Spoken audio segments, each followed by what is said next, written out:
Hi friends, మరొక మంచి రెసిపీతో మీ ముందుకు వచ్చాను. స్పాంజ్ దోశ చేశానండి, చాలా బాగా వచ్చింది. ప్రాసెస్ చూడండి ఎలా చేయాలో. ఇక్కడ నేను 1 కప్ రైస్ తీసుకుంటున్నాను. సేమ్ అదే క్వాంటిటీతో 1 cup poha, both are in same quantity తీసుకోవాలండి. ఇందులోనే కొద్దిగా మెంతులు యాడ్ చేశాను.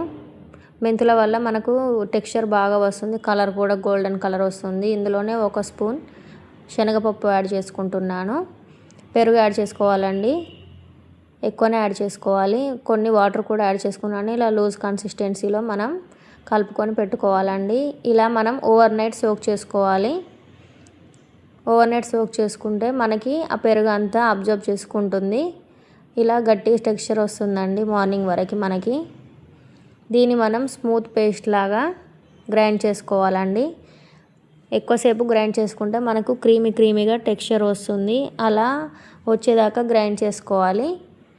గ్రైండ్ చేసుకున్న మిశ్రమంలో మనం కొద్దిగా సాల్ట్ కూడా యాడ్ చేసుకున్నాను. సోడా కూడా యాడ్ చేసుకోవచ్చు అండి, కానీ నేను ఇక్కడ స్కిప్ చేశాను.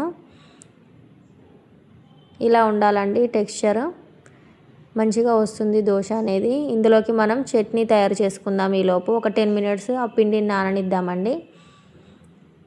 ఇందులోకి పల్లీలు ఫ్రై చేసుకున్నాను, జీలకర్ర, వెల్లుల్లి, సాల్ట్ వేసుకున్నానండి. గ్రీన్ చిల్లీ కూడా ఫ్రై చేసి పెట్టుకొని చట్నీ గ్రైండ్ చేసుకున్నాను. ఇలా మనం దోశ వేసుకోవాలండి. వేసిన వెంటనే మనకి బుడగలు వస్తుంది దాని మీద. చాలా మెత్తగా కూడా వచ్చాయండి. Please subscribe my channel.